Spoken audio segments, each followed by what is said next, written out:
Hello everyone, welcome to my channel. আমার ছোট্ট গোপাল বন্ধুরা সবাই কেমন আছো? আশা করি সকলেই ভালো আছো, আমিও আছি অনেক ভালো। চলে এসেছি তোমাদের জন্য অনেক দিন পরে আরও একটা নতুন ভিডিওটা হচ্ছে ভগবান শ্রীকৃষ্ণ বলেছেন বৃদ্ধ বয়সে সুখে থাকতে চাইলে এই কাজটি অবশ্যই করুন। তো এই কাজটি কী কাজ সেটাই আজকে আপনাদেরকে জানাবো। তো চলো বন্ধুরা, ভগবান শ্রীকৃষ্ণ বলেছেন বৃদ্ধ বয়সে সুখী হতে চাইলে এই 4টি কাজ অবশ্যই করতে হবে।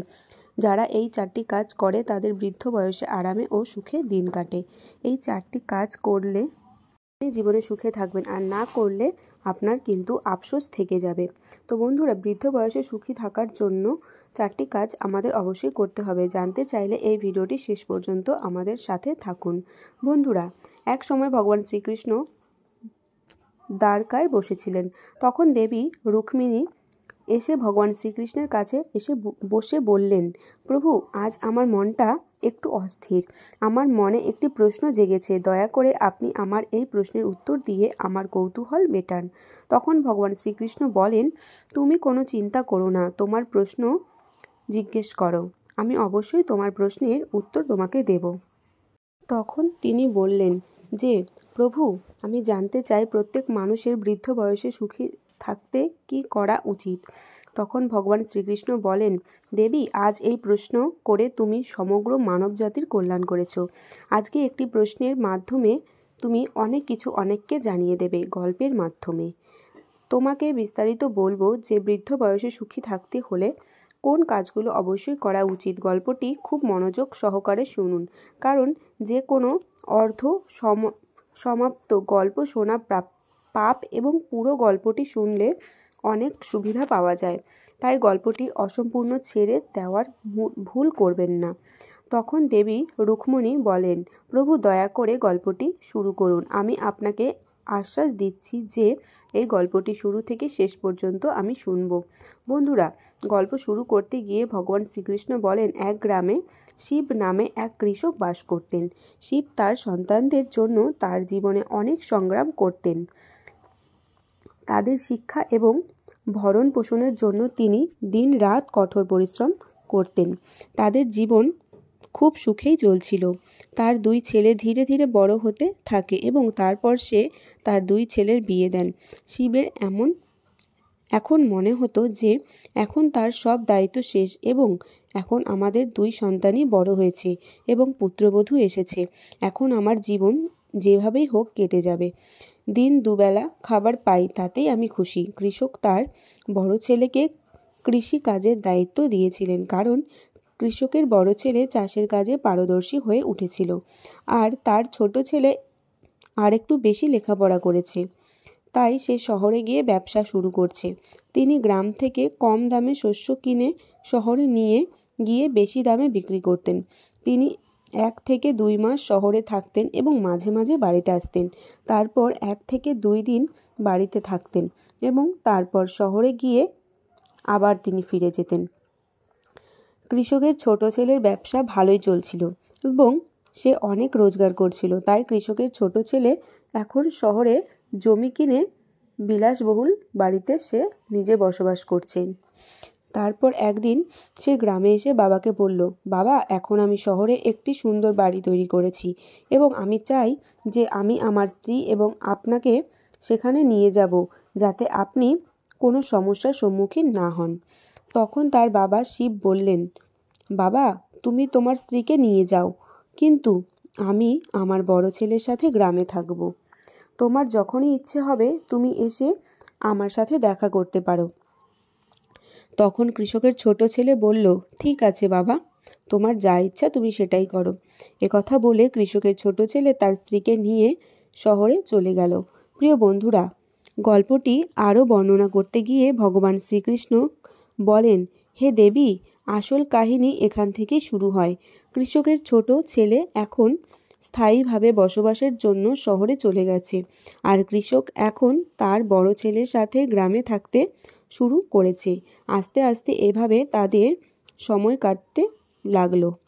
এরপর একদিন কৃষকের ছোট ছেলে বাড়িতে এসে তার বাবাকে বলল, বাবা, আমি শহরে আরও একটি বাড়ি তৈরি করেছি এবং তাতে আমার কিছু টাকা দরকার, তাই আমি আমার ভাগের জমি চাই, বিক্রি করে টাকা সংগ্রহ করব।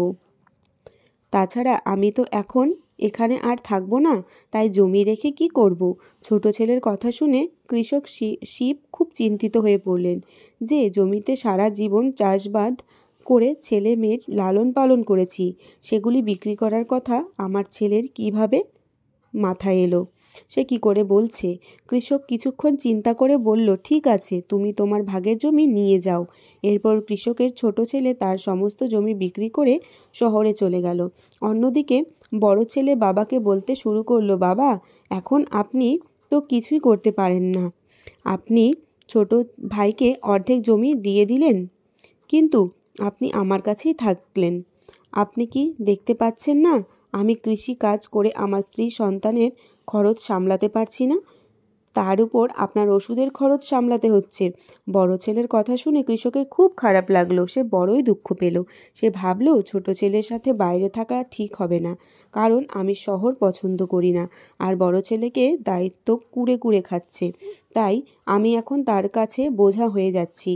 এইভাবে ভাবতে ভাবতে কৃষক সারা রাত ঘুমাতে পারল না। এই ভেবে সে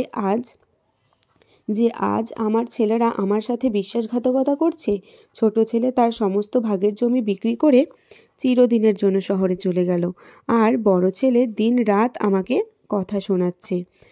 এরপর একদিন কৃষক শিব একদিন তার বড় ছেলের জন্য খেতে জল নিয়ে যাচ্ছিলেন, কারণ তিনি রোদে কষ্ট করে কাজ করছিলেন। তিনি যখন জল নিয়ে মাঠে যেতে লাগলেন, তখন এক ঋষিকে সেই পথে আসতে দেখল। প্রচুর রোদ ছিল, তাই সেই ঋষি একটি গাছের নিচে দাঁড়িয়ে কৃষককে বললেন, আরে বৎসু, তুমি কোথায় যাচ্ছ?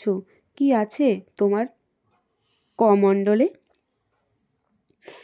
তখন কৃষক বললেন, মহারাজ, এতে জল আছে, আমি আমার ছেলের জন্য মাঠে নিয়ে যাচ্ছি। তখন সাধু মহারাজ বললেন, আমারও পিপাসা লেগেছে, আমাকে একটু জল দাও। তখন বললেন, এই নিন, জল পান করুন। জল পান করার পর ঋষি বললেন, তোমাকে খুব চিন্তিত দেখাচ্ছে, তোমার সমস্যা কি? তখন কৃষক বললেন, মহারাজ, ভেবেছিলাম বৃদ্ধ বয়সে সন্তানরা ভরসা হবে, কিন্তু তারা এখন আমাকে বোঝা মনে করে। আমার 2 ছেলে আছে, একজন শহরে থাকে আর একজন বাড়িতে থাকে, কৃষিকাজ করে, কিন্তু আমি আমার বৃদ্ধ বয়সে তাদের কাছে যা আশা করেছিলাম তা হয়ে ওঠেনি।